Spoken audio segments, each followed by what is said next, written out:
Bagamat sa simula ay mapagbiro at mahiyain.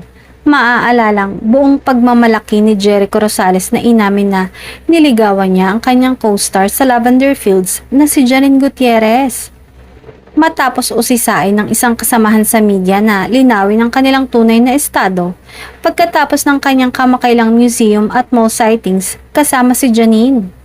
Kinumpirma niya na, "We're getting to know each other, we're dating." Offset, halatang nag-e-enjoy sila sa company ng isa't isa kaya hindi sila natatakot na makita sa publiko. Wish that everyone can experience this cooperation that I'm receiving from God, the universe, and everything. With work, with personal life, with my dreams.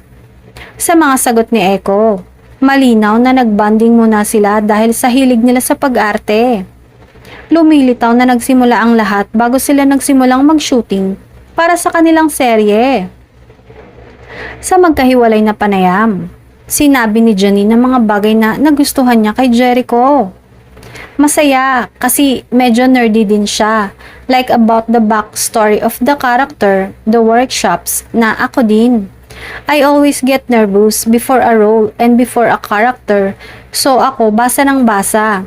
And siya, madiscuss din siya about like, how can we approach this? I appreciated that.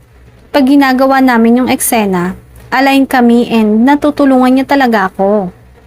Besides the same work ethic, ibinahagi din ng aktres na kahit 10 taon na ang age gap nila, our personalities are kind of the same.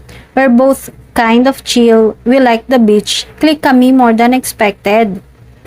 It's sweet and refreshing. One of the things I guess I like about him is he's so chill and down to earth and not so parang in his head.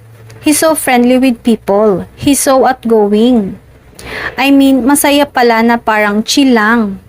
It's funny because I actually just feel light. Kasi it's so unexpected eh. I guess it's nice that it's not heavy. Parang cool din naman pala to share these things. Pagbabahagi pa ng aktres.